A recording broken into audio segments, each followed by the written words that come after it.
Yung gusto mo magpa-wiring, kaso iniisip mo baka ma-void ang warranty ng iyong motor. Yan ang palagi natin naririnig. Kung hindi sa kumpare, sa tropa. Yung tropa mong concern na concern. Tol, after 2 years ba lang yung pa-wiring yan? Makakamaboid yung warranty niyan. Tama nga naman sila. Mababoid naman ang warranty. Pero kay Tol pa-wiring, 80% ng services nila hindi mababoid ang warranty. Saan ka nakakita ng shop, naghihintay ka na, pwede ka maglibang.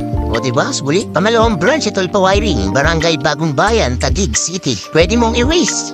Tol pa-wiring Taguig. Tinalagyan mo na rin na signage para madali nyo makita at di kayo lumagpas.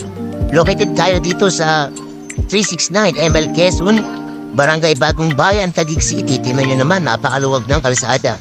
Nagpagawa na rin ako ng tarpaulin kung saan, nandiyan yung mga services natin. Dahil lagi na pagkaamalan yung shop, akala, bilyaran, ang bayan